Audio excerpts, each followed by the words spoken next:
എൻ്റെ പ്രിയപ്പെട്ട പ്രേക്ഷകരെ, പഠിതാക്കളെ, നമസ്കാരം. നിങ്ങളെല്ലാവരെയും എൻ്റെ 67ാമത്തെ ഇംഗ്ലീഷ് ക്ലാസ്സിലേക്ക് ഞാൻ ഹാർദവമായി ഊഷ്മളമായി സാദരം സ്വാഗതം ചെയ്തുകൊള്ളുന്നു. നമ്മൾ കഴിഞ്ഞ ക്ലാസ്സിൽ ദാറ്റ് ഉപയോഗിച്ചിട്ടുള്ള അഡ്ജക്റ്റീവ് ക്ലോസുകളെ കുറിച്ചാണ് പഠിച്ചു വന്നിരുന്നത്. ഒരു സ്വല്പം കൂടി അതെടുക്കാറുണ്ട്. അത് കഴിഞ്ഞ് നമുക്ക് വിച്ച്, ഹും, ഹൂ തുടങ്ങിയ ചോദ്യവാക്കുകൾ ഉപയോഗിച്ച് നമുക്ക് അഡ്ജക്റ്റീവ് ക്ലോസുകൾ ഉണ്ടാക്കാം. അപ്പോൾ അതാണ് മെയിനായിട്ട് പഠിക്കാൻ പോകുന്നത്. അതിന് മുമ്പായിട്ട് ഒരു അല്പം കൂടി ദാറ്റ് എന്ന അഡ്ജക്റ്റീവിൻ്റെ പ്രയോഗം മനസ്സിലാക്കിയെടുക്കേണ്ടതുണ്ട്. അത് നമുക്ക് അതൊന്ന് എങ്ങനെ നോക്കാം. നമുക്ക് ഒരു പ്രാർത്ഥനയോട് കൂടി ക്ലാസ് ആരംഭിക്കാം.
ഇനി നമുക്ക് ക്ലാസ്സിലേക്ക് മടക്കാം.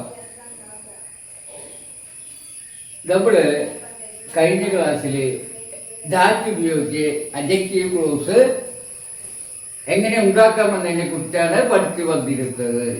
ഇനി നമുക്ക് പ്രധാനമായിട്ട് പഠിക്കാനുള്ളത് വിച്ച്, ഹൂ, ഹും, വേർ തുടങ്ങിയ പദങ്ങൾ.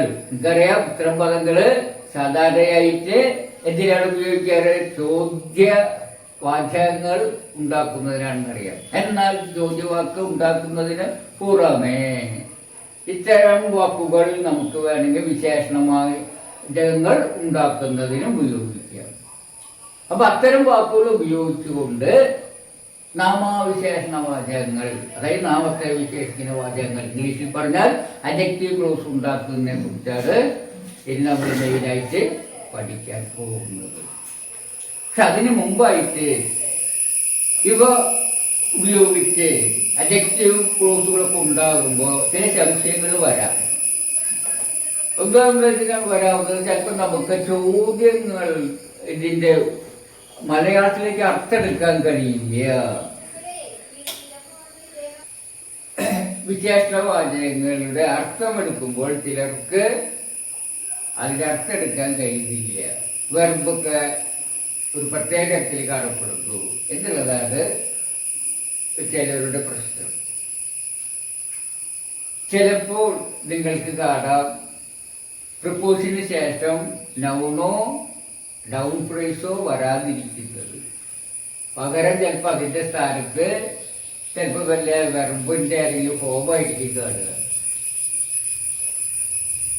ചിലപ്പം ഒരു പ്രിപ്പോസിഷനിൽ വാചകം അവസാനിക്കുന്നതായി കാണാം. ചിലപ്പോൾ രണ്ട് വെർബുകൾ അടുപ്പിച്ച് സാധാരണ വരാറില്ലാത്ത അടുപ്പിച്ച്. ഇപ്പൊ ഈസിന്റെ കാര്യം എടുക്കണം, അത് ബിയുടെ ഫോമായിരിക്കാം. അതെനിക്കറിയാം, ബിയുടെ ഫോമാണെന്നറിയാം. അപ്പോൾ ബിയുടെ ഫോംസ് എല്ലാം അറിയാലോ. അപ്പോൾ ഈസ് ബിയുടെ ഫോംസ് ആണ്. ചിലപ്പോൾ രണ്ട് ഈസൊക്കെ വരിക അടുപ്പിച്ച്, രണ്ട് ഈസ് അല്ലെങ്കിൽ രണ്ട് ആറിൻ്റെ ഇടയിൽ ചിലപ്പോൾ ഒരു പ്രിപ്പോസിഷനും വരിക. അപ്പോൾ ചിലർ സംശയം ചോദിക്കും, എൻ്റെ അടുത്ത് ചോദിക്കും പ്രിപ്പോസിഷൻ കഴിഞ്ഞിട്ട് ഈ ബിയുടെ ഫോംസ് വരുമോ മട്ടേ എന്ന് ചോദിക്കും. അപ്പോൾ ഞാൻ ഇല്ല എന്ന് പറയും. അപ്പോൾ അവർക്ക് ആ കൺഫ്യൂഷനാവും. അപ്പോൾ രണ്ട് ബിയുടെ രണ്ട് ഫോംസ് അടുപ്പിച്ചടുപ്പിച്ച് വരും ഇല്ല. അവരുടെ അപ്പോൾ അവർക്ക് സംശയം. അപ്പോൾ ഒരിക്കലും ഒരു കുട്ടി ഭാഷ അങ്ങനെ വരില്ല എന്ന് പറഞ്ഞിരുന്നു. പക്ഷേ നീ ഒരു വാചകം നോക്കി എന്ന് പറഞ്ഞിട്ട് എൻ്റെ അടുത്തേക്ക് ഒരു വാചകമായിട്ട് വന്നു. ഞാൻ ആ വാചകം ബോർഡിലെഴുതാം. നിങ്ങൾക്ക് ആ കുട്ടിക്കുണ്ടായ സംശയം ഉണ്ടായിരുന്നൊന്ന് പരിശോധിക്കുക. നിങ്ങൾക്ക് അതിൻ്റെ അർത്ഥം എടുക്കാൻ കഴിയുന്നുണ്ടോ, എന്താണ് ഇങ്ങനെ എന്തൊക്കെ സംശയം വരുന്നൊന്നും പരിശോധിക്കുക. ഓക്കെ. ഇപ്പൊ ഇത്തരം ഒരു വാചകമാണ് ആ കുട്ടി എന്നെ കാണിച്ചു തന്നത്. അപ്പോൾ ഞാൻ നിങ്ങൾക്കത് ആ വാചകം തന്നെ ഇവിടെ റീപ്രൊഡ്യൂസ് ചെയ്തിരിക്കുകയാണ്. നിങ്ങളൊന്ന് വായിച്ചു നോക്കി അതിൻ്റെ അർത്ഥമെടുക്കാൻ കഴിയുമോ നോക്കുക. കഴിയുമെങ്കിൽ വെരി വെൽ, നിങ്ങൾ പഠിച്ചു കഴിഞ്ഞുകൊണ്ട് നിങ്ങൾക്ക് സ്വയം ഉറപ്പിക്കാം. നിങ്ങൾക്ക് ഇത്തരം വാചകങ്ങൾ എഴുതുന്നതിന് 100 മാർക്കുണ്ട്, 100ൽ 100 മാർക്കുണ്ട് എന്നർത്ഥം. ഇനിയിപ്പോൾ അത് പറ്റിയില്ല എന്ന് വിഷമിക്കുന്നത് വേണ്ട. ഇത് വളരെ കോംപ്ലിക്കേറ്റഡ് ആണ്. ഒരുവിധ ആളുകൾക്ക് സംശയം വരുന്നതാണ്. ഒരുവിധം തിരക്കില്ലാണ്ട് ഇംഗ്ലീഷ് അറിയുന്നൊരു വ്യക്തിക്ക് ഞാൻ കഴിഞ്ഞ ദിവസം കാണിച്ചു കൊടുത്തപ്പോൾ അദ്ദേഹത്തിനത് അർത്ഥം കൃത്യമായിട്ട് പറയാനായിട്ടൊരു ബുദ്ധിമുട്ട് വന്നു. അപ്പം അതൊന്നും വിഷയമല്ല. നമുക്ക് നോക്കാം എന്താണ് ഇതിൻ്റെ അർത്ഥം. ഇപ്പോൾ സംശയം എന്താണ്, ഇപ്പോൾ കുട്ടികളുടെ സംശയം ഈസ് കഴിഞ്ഞിട്ട് ഓൺ വന്നു, അതിന് കഴിഞ്ഞിട്ട് ഈസാ വന്നിരിക്കുന്നത്. അപ്പോൾ ഓണിന് ശേഷം സാധാരണ വരുന്നത് എന്താ, ഏതെങ്കിലും ഡൗണായിരിക്കും, അല്ലെങ്കിൽ ഡൗൺ പ്രൈസ് ആയിരിക്കും. അതല്ലാതെ വരാറില്ല. അല്ലെങ്കിൽ ഡൗൺ തുല്യമായൊരു പദമായിരിക്കും വരിക. പക്ഷെ അതിന് പകരം വന്നില്ല എന്താ, ഈസ്. ബിയുടെ ഒരു ഫോം. ബി നമുക്കറിയാം ഒരു ക്രിയയാണെന്നറിയാം. ആ ക്രിയയുടെ എന്താണ് വന്നിട്ടുള്ളത്, ബി എന്ന ക്രിയയുടെ ഒരു ഫോമായ ഈസാണ് വന്നിട്ടുള്ളത്. അതെങ്ങനെ വന്നു, എന്താ കാരണം? രണ്ട് ഈസ് അടുപ്പിച്ച് വന്നിരിക്കുന്നത്. അടുക്കിലൊരു പ്രിപ്പോസിഷൻ ഓൺ. അത് എന്താണ്, എവിടെയാണ് അർത്ഥം എടുക്കേണ്ടത്? ഒരു വാചകത്തിലെ അങ്ങനെ 2 വട്ടം ഈ ബിയുടെ ഫോംസ് വരൂ. ഇങ്ങനെയൊക്കെ നിറയെ സംശയങ്ങൾ. അതായിരുന്നു തന്നെ എവിടെ എങ്ങനെയാണ് ഇതിൻ്റെ അർത്ഥമെടുക്കുക. അപ്പോൾ നമുക്ക് അത് നോക്കാം. ഞാൻ ഒരു ടിപ്പ് തരാം. നിങ്ങൾ നോക്കിട്ട് ഒരു ക്ലൂ തരാം. എന്നിട്ട് നിങ്ങൾക്ക് പറ്റുമെന്ന് നോക്കുക. ശരിക്കും പറഞ്ഞാൽ ഇത് ടൈപ്പ് വാചകമാണെന്ന് അറിയൂ. 4th ടൈപ്പ് വാചകമാണ്. ആ 4th ടൈപ്പ് വാചകത്തിൻ്റെ ഒരു മോഡൽ, ഇതിനോട് സദൃശ്യമായൊരു മോഡൽ തരുമ്പോൾ നിങ്ങൾക്കത് ഒരു പക്ഷേ ഉത്തരം പറയാൻ പറ്റിയെന്ന് വരും. ഞാൻ ബോർഡിൽ ആ വാചകം എഴുതിയിരാം. ഇപ്പം ഞാനിപ്പോൾ എഴുതിയുള്ള വാചകം നോക്കുക. The table is white. എന്തൊരു വാചകം നമുക്കറിയാം, 4th ടൈപ്പ് വാചകമാണ്. അതിലത്തെ ടേബിൾ എന്നൊരു സബ്ജക്റ്റ് ആയിട്ട് വരുന്ന നൗൺ ഫ്രേസ്, രണ്ട് വാക്കുള്ള കാരണം നൗൺ ഫ്രേസ് സബ്ജക്റ്റ് കിട്ടിക്കഴിഞ്ഞു. പിന്നെ ബിയുടെ ഫോമായി ഈസ് വെർബ്, അതാണ് ഞാൻ അങ്ങനെ എഴുതിയിട്ടുള്ളത്. അത് കഴിഞ്ഞ് വിശദീകരമായ ഭാഗം വൈറ്റ് ഇതുള്ളത് പച്ചയിൽ 3 കളറിൽ 3 ഭാഗം എഴുതിയിട്ടുണ്ട്. അതായത് സബ്ജക്റ്റ് ആയിട്ടുള്ള ഭാഗം, വിശദീകരണമായിട്ടുള്ള ഭാഗം അല്ലേ, അതിൽ വെർബ് ഉണ്ടായിരിക്കും, പിന്നെ എന്താണ് വിശേഷം എന്നുള്ള വിശദീകരണം ഉണ്ടായിരിക്കും.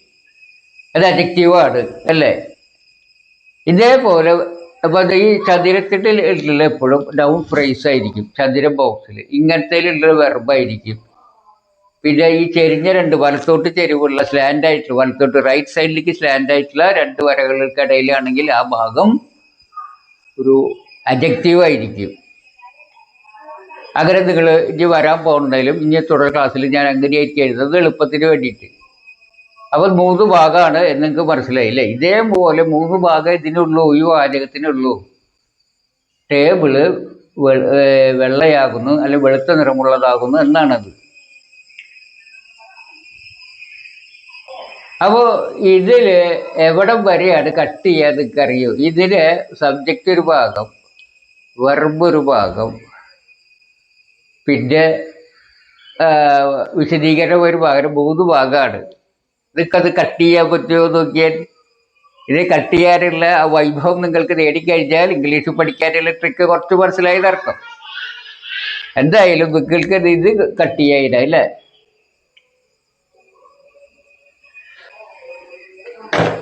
ഇതിനെ ഇങ്ങനെ കട്ട് ചെയ്യാം അല്ലേ. അതൊരു ഭാഗം വിശദീകരണമാണ്. ഇനി വെർബ് ഏതായിരിക്കും? ജാഗര കട്ട് ചെയ്യുക. Verb is white. ബാക്കിയുള്ള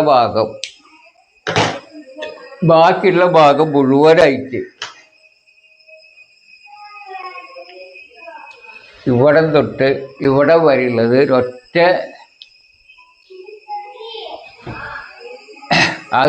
ഭാഗമാണ് അത്. അതപ്പോൾ എന്തായിരിക്കും? ഇങ്ങനെ ചതുരത്തിട്ടുള്ള കാരണം ചതുര ബ്രാക്കറ്റിലിട്ടുണ്ടെങ്കിൽ കണ്ട് അതെന്തായിരിക്കും? ആ table that the black ball is on വരെ ഒന്നാണ്. അതാണ് ഇതിലെ സബ്ജക്റ്റായിട്ട് വരുന്നത്. സബ്ജക്റ്റായി വരുമ്പോൾ അതൊരു നൗൺ ഫ്രേസാണ്. ഒന്നിൽ കൂടുതൽ വാക്കുകളുണ്ടല്ലോ. അപ്പോൾ നൗണിന് തുല്യമായത് ഈ ടേബിൾ തന്നെയാണ് ഇവിടെ സബ്ജക്റ്റ്. അതിനൊരു വിശേഷണമുണ്ട്. ബാക്കി വരുന്ന ഇവിടം വരെ ബാക്കി, അതായത് ടേബിളിലെ ഈ ഇത്രയും ഭാഗം ഇതിൻ്റെ വിശേഷണമാണ്. അപ്പോൾ ഇത് അഡ്ജക്റ്റീവ് ക്ലോസാണ്. ഈ അഡ്ജക്റ്റീവ് ക്ലോസ് കൊണ്ട് ഇതിനെ വിശേഷിപ്പിക്കുന്നത് എങ്ങനെയുള്ള ടേബിൾ? മനോഹരമായ ടേബിൾ, അല്ലെങ്കിൽ നീളമുള്ള ആയ ടേബിൾ, വീതിയുള്ളതായ ടേബിൾ എന്നൊക്കെ പറയുന്ന പോലെ ഇവിടെ ടേബിളിനൊരു വിശേഷണമുണ്ട് അല്ലേ. എങ്ങനെയായിട്ട് അർത്ഥം പറയാൻ നിങ്ങൾക്ക് കഴിഞ്ഞ ക്ലാസ്സിൽ പഠിപ്പിച്ചിട്ടുണ്ട്. ആദ്യം ഇതിന് ദാറ്റ് വന്നു കഴിഞ്ഞാൽ ദാറ്റിന് മലയാളത്തിൽ ഇതിന് അർത്ഥം പറയാം. ഈ ദാറ്റിന് ശേഷമുള്ള വാചകത്തിൻ്റെ അർത്ഥം പറഞ്ഞതിന് ശേഷം ഈ ദാറ്റിൻ്റെ ആയ എന്നർത്ഥം കൂട്ടുമ്പോൾ അത് വിശേഷണവാചകത്തിൻ്റെ അർത്ഥമായി, ആ വിശേഷണമായി. ആ വിശേഷണത്താൽ പിന്നെ ടേബിളിൻ്റെ അർത്ഥം പറഞ്ഞാൽ മലയാളത്തിലെ തർജ്ജമയായി എന്ന് നിങ്ങൾക്ക് പറഞ്ഞു തന്നിട്ടുള്ളതാണ്. അപ്പോൾ എ ബ്ലാക്ക് ബോൾ ഈസ് എന്നതിൻ്റെ അർത്ഥം എന്തായിരിക്കും? A black ball is on. അപ്പോൾ ഓൺ കഴിഞ്ഞിട്ട് ഒന്നും വരുന്നില്ലല്ലോ എന്നൊരു സംശയം വരും. എന്തുകൊണ്ട്? ആ സംശയം ചെയ്യണമെങ്കിൽ അത് വിശകലനം ചെയ്ത് പഠിക്കാൻ നമുക്ക് മനസ്സിലാവും.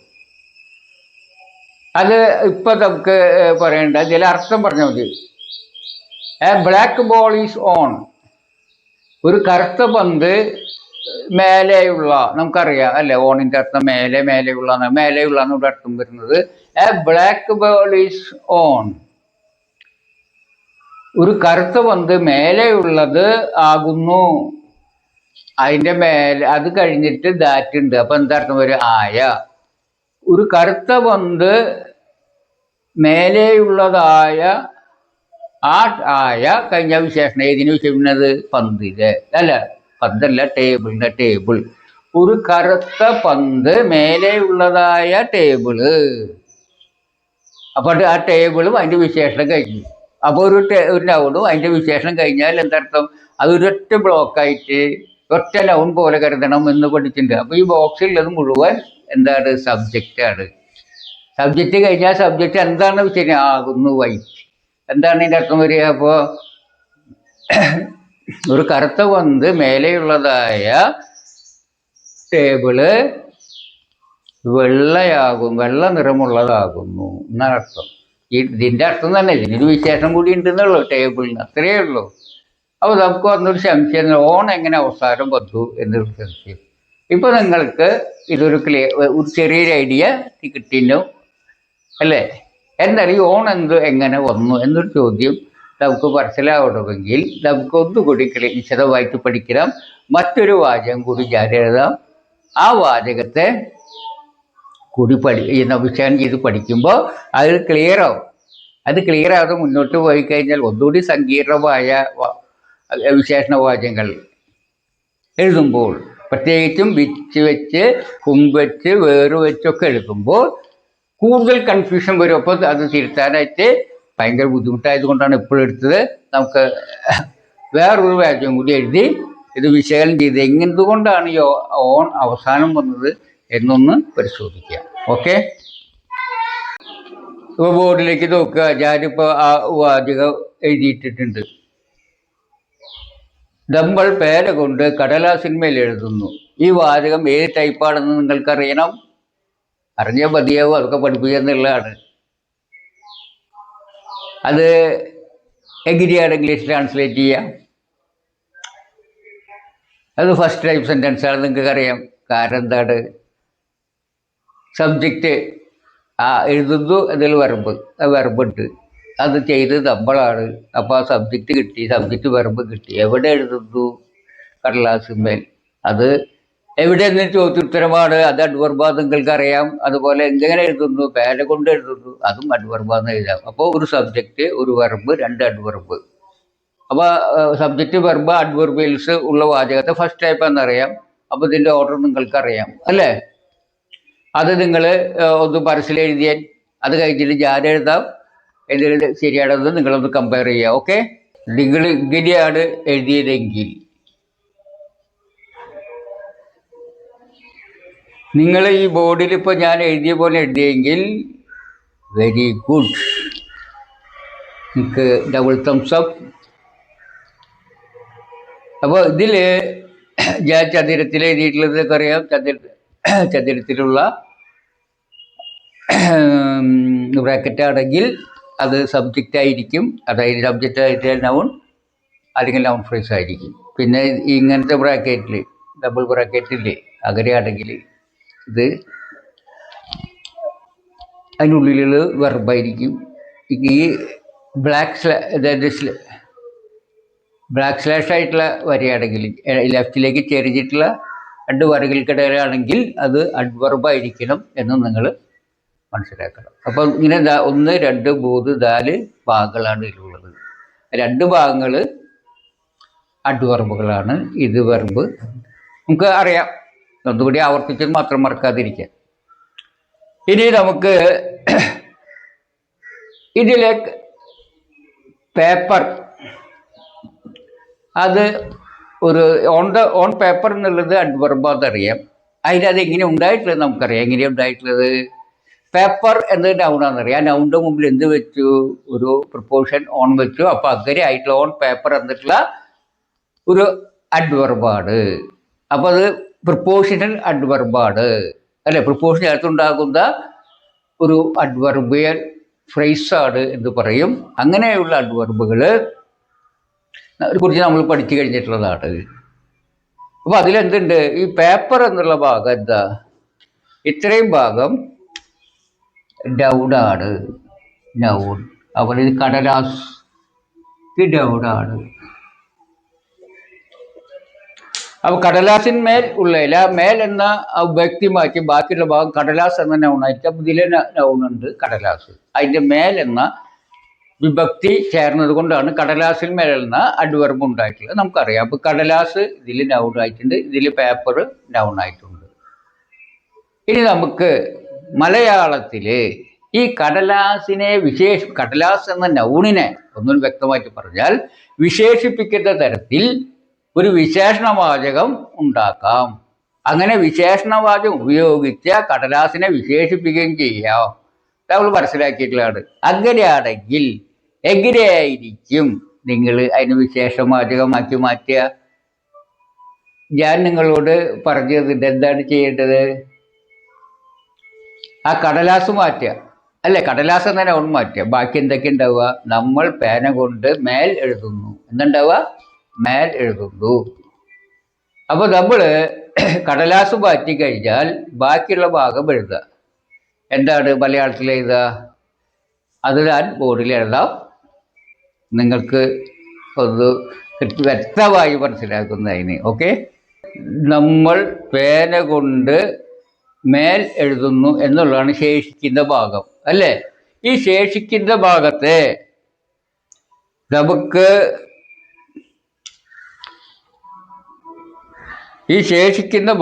നമുക്ക് വിശേഷണമാക്കി മാറ്റാം. എങ്ങനെയാണ് ചേർക്കുക? ഒരു ആയ എന്നുള്ളത് ചേർക്കുക, അല്ലെങ്കിൽ ആ എന്നുള്ളത് ചേർക്കുക എന്ന് പഠിച്ചിട്ടുണ്ട് അല്ലേ? അത് ചേർക്കാം. അപ്പോൾ ആയ എന്നുള്ളത് ചേർക്കാം. അപ്പോൾ ഇത് വിശേഷണവാചകമാക്കും. അതിനെന്താ വേണ്ടത്? നമ്മൾ ഇത് മാറ്റിയതിന് ശേഷം അവിടെ ആയ ചേർക്കുക അല്ലെ? നൂന്നുള്ളതിൻ്റെ ആ ഊ കളയ ശബ്ദം കളഞ്ഞാൽ പിന്നെ ആയ ചേർക്കുക. അങ്ങനെയാണ് വരിക അല്ലേ? നമുക്കത് അങ്ങനെ ഒന്ന് മാറ്റി എഴുതാം. അപ്പോൾ എങ്ങനെയാണ് വരിക? നമ്മൾ പേന കൊണ്ട് മേൽ എഴുതുന്നതായ ഒരു വിശേഷണവാചകമായി, മനോഹരമായ, മിനുസമുള്ളതായ, പരുക്കനായ എന്നൊക്കെ പറയുന്ന പോലെ ഇതെന്താണ്? നമ്മൾ പേന കൊണ്ട് എഴുതുന്നതായ മനോഹരമായ പേപ്പർ, മിനുസമുള്ളതായ പേപ്പർ, പരുപരുപ്പുള്ളതായ പേപ്പർ എന്നൊക്കെ പറയുന്ന പോലെ.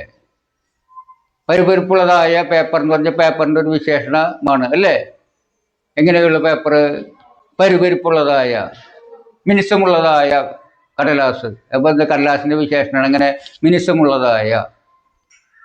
അതുപോലെ മനോഹരമായ പേപ്പർ, കടലാസ്, മനോഹരമായ കടലാസിൻ്റെ വിശേഷണം എന്ന പോലെ നമ്മൾ പേന കൊണ്ട് മേൽ എഴുതുന്നതായ കടലാസ് എന്ന് പറയുമ്പോൾ എന്തായിരിക്കും? അത് ഇത്രയും ഭാഗം എന്തായിരിക്കും? ഒരു വാചകമാണ്, വിശേഷണവാചകമാക്കി മാറ്റിയിട്ടുള്ളതാണ്. ഈ വിശേഷണമായ വാചകമാണ് എന്ത് വിശേഷണം? ക്രിയാവിശേഷണമായ നാമാവിശേഷണമായ വാചകമാണ്. ആ നാമാവിശേഷണമായ ഇതിനെ പേപ്പറിനെ വിശേഷിക്കുമ്പോൾ എവിടെയാണ് മലയാളത്തിൽ വയ്ക്കുക ഈ വാചകം? എവിടെ വയ്ക്കുക? കടലാസിൻ്റെ മുമ്പിൽ അല്ലേ? ഇത് കഴിഞ്ഞിട്ടാണ് കടലാസ് വരിക. അതർത്ഥം.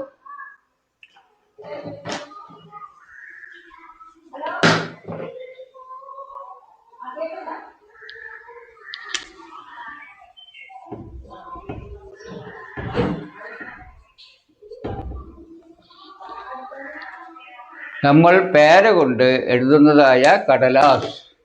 അപ്പോൾ ഈ വിശേഷണവാചകം കൊണ്ട് കടലാസിനെ വിശേഷിച്ചു, കടലാസിൻ്റെ മുൻപിൽ വിശേഷണം വെച്ചു അല്ലേ? കടലാസിന് മുമ്പിലാണല്ലോ വിശേഷണവാചകം വെച്ചത്. ഇനി ഇംഗ്ലീഷിൽ എങ്ങനെയായിരിക്കും? ഇതേ മെത്തേഡ് എന്നെ ഫോളോ ചെയ്യുക. എന്താ ചെയ്യുക? നമ്മൾ ഫസ്റ്റിൽ എൻ്റെ പേപ്പറിനെ വിശേഷിക്കുക. പേപ്പർ എന്ന ഭാഗം ഇത് മാറ്റിക്കളയും അല്ലേ? അപ്പോൾ നമുക്ക് കിട്ടുന്ന എന്തായിരിക്കും? വി റൈറ്റ് വിത്ത് പെൻ എന്ന ഭാഗം, we write on with pen എന്ന് കിട്ടും അല്ലേ?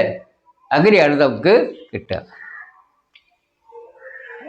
വി റൈറ്റ് ഓൺ, പേപ്പർ മാറ്റിയില്ലോ. വിശേഷണവാചകമാക്കുമ്പോൾ ഏതിനാണ് വിശേഷിപ്പിക്കുന്നത്? ആ ഡൗഡായ പദം എടുത്ത് മാറ്റണ്ടേ? അങ്ങനെ മാറ്റുമ്പോൾ നമുക്ക് കിട്ടുന്ന നമുക്കറിയാം. അത് നമുക്ക് ബോർഡിൽ ഞാൻ എഴുതാം. ഇപ്പം ഞാൻ ശേഷിക്കുന്ന ഭാഗം എഴുതിയിട്ടുണ്ട്. We write on with pen. നമ്മൾ പേന കൊണ്ട് മേൽ എഴുതുന്നു എന്നുള്ളത് അത്രയേ ഉള്ളത് അല്ലേ? ഇനി അതുപോലെ ഇതിനെ ഇനി വിശേഷണവാചകം ആക്കണമെങ്കിൽ എന്ത് ചെയ്യണം? മലയാളത്തിൽ നമ്മൾ ആയ ചേർക്കും. അതുപോലെ തുല്യമായ പദമായ ദാറ്റ് ഇതിൻ്റെ എവിടെ ചേർക്കണം? ഇതിൻ്റെ ഒടുവിലാണ് ചേർത്തെങ്കിൽ. ആയ എന്നുള്ളത് ഇതിൻ്റെ എവിടെ ചേർത്ത്? ഒടുവിലാണ് ചേർത്ത്. അങ്ങനെയാണെങ്കിൽ ഇവിടെ എവിടെ ചേർക്കണം? ദാറ്റ് മുമ്പിൽ ചേർക്കണം അല്ലേ? ദാറ്റ് മുമ്പിൽ ചേർത്ത വിശേഷണവാചകമായി. അപ്പൊ അത് നമ്മൾ പേന കൊണ്ട് മേലെഴുതുന്നതായ ഇതാണ് വിശേഷണം അല്ലേ? തായക്ക് തുല്യ വിശേഷണം. ഇങ്ങനെ ഒരു വിശേഷണ വാചകം കൊണ്ട് ഇതിനെ വിശേഷിപ്പിക്കുക. കടലാസിനെ വിശേഷിപ്പിക്കാൻ കടലാസ് എവിടെ വയ്ക്കുക? ഇതിന് ശേഷമാണോ? അല്ല, എവിടെ? മുൻപിൽ അല്ലേ? അപ്പൊ പേപ്പർ എന്നുള്ളത് മുൻപിലാണ് വരിക. അപ്പൊ ഇങ്ങനെ വരുമ്പോ ഒരു ദാ അറിയാതെ വരും. അതിന്റെ കാര്യമൊക്കെ ഞങ്ങൾ മുമ്പ് പഠിപ്പിച്ചിട്ടുണ്ട്. Paper, the paper that we write on which. അങ്ങനെയാണ് ഇവിടെ രണ്ട് പ്രപ്പോർഷനെ കടുപ്പിച്ച് വരിക. അത് എവിടെയാണ് പ്രപ്പോർഷൻ കഴിഞ്ഞിട്ട് ഒന്നും കാണാനില്ല എന്നൊക്കെ നമുക്ക് തോന്നും. പക്ഷെ ഇവിടെ വരെ ഈ ഓൺ ഏതിൻ്റെയാണ്? പേപ്പറിൻ്റെയാണ്. ഈ പേപ്പറിലുള്ളതാണ് എന്ന് നമ്മൾ മനസ്സിലാക്കുക. അപ്പോൾ നമ്മൾ പേന കൊണ്ട് മേൽ എഴുതുന്നതായ പേപ്പർ, മനസ്സിലായ? അങ്ങനെയാണ് ഇത് വരിക. അപ്പോൾ ഇതെന്താ നൗണ്? ഇതിൻ്റെ വിശേഷണം. നൗണ് വിശേഷണം കൂടുമ്പോൾ അത് എന്തായിട്ട് വരും? ഒരു നാമവും അതിൻ്റെ വിശേഷണവും കൂടി ചേർന്ന ഭാഗം ഒറ്റ ബ്ലോക്കായിട്ട് വരും. നമുക്ക് പഠിച്ചിട്ടുണ്ട് അല്ലേ? അപ്പൊ ഇതൊരു ബ്ലോക്കാണ്.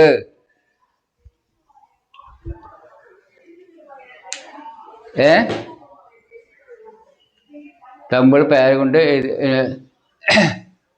ഇപ്പൊ നമ്മൾ എഴുതുന്ന പേപ്പർ നല്ലതാണെന്നാണെങ്കിൽ എങ്ങനെ എഴുതുക? ഇപ്പൊ നമ്മള് പേന കൊണ്ട് എഴുതുന്നതായ പേപ്പർ നല്ലതാണെന്നുള്ളത് അങ്ങനെ എഴുതുക ആണ്, ഈസ് ഗുഡ് അല്ലേ? ഇപ്പൊ നമ്മൾ പേന കൊണ്ട് എഴുതുന്നതായ കടലാസ് നല്ലതാണെന്ന് വിചാരിക്കുക. ഇവിടെ ആ കടലാസ് നല്ലതാകുന്നു.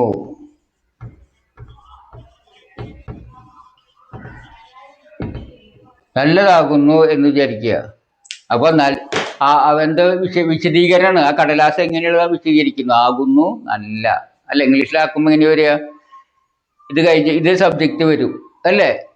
ഇത്രയും ഭാഗം നമ്മൾ പേന കൊണ്ട് മേലെ എഴുതുന്നതായ കടലാസ് പിന്നെ എങ്ങനെയുള്ളതാകുന്നു വിചാരിക്കുക? നല്ലതാകുന്നു. അല്ലാതെ എങ്ങനെയുള്ള നല്ല അല്ലേ? നല്ല എന്ന് വിശദീകരിക്കുകയാണ്. അപ്പോൾ ആകുന്നു എന്നുള്ളതാണ് അതിലേക്കറിയുക അല്ലേ? ആകുന്നുള്ളതിന് ഇവിടെ നമ്മൾ ഇത് സബ്ജക്റ്റ് വരും. ഈ നൗൺ സബ്ജക്റ്റ് ആയിട്ട് വരും. ഈ പേപ്പറിനെ കുറിച്ചല്ലേ പറയുന്നത്. അതുകൊണ്ട് ആ പേപ്പറും അതിന്റെ വിശേഷണം അടക്കമുള്ള ഭാഗം മുഴുവൻ ഒരുമിച്ച് നിൽക്കുള്ളൂ എന്നും പറഞ്ഞൊന്നുണ്ടല്ലേ? അന്നാമയും രസം പോലെ, അന്നാമയും തുണിയും പോലെ ഒരുമിച്ചേ നിൽക്കുള്ളൂ. ഇങ്ങനെ ഒരുമിച്ചേ നിൽക്കുള്ളൂ. അങ്ങോട്ട് ഇങ്ങോട്ട് നീങ്ങിയാലൊക്കെ ഒരുമിച്ചാന്ന് പറഞ്ഞെന്ന പോലെ ഇത് ഒരുമിച്ചേ നിൽക്കൂ. സബ്ജക്റ്റ് ആയിട്ട് ഇല്ലെങ്കിൽ സബ്ജക്റ്റ് ആയിട്ട് അവിടെ നിൽക്കും. അത് കഴിഞ്ഞാൽ സബ്ജക്റ്റ് കഴിഞ്ഞാൽ നമ്മൾ എന്താ എഴുതാറ്? ഈസ് ആകുന്നു അല്ലെ? അപ്പൊ എന്താ എങ്ങനെ എഴുതുക?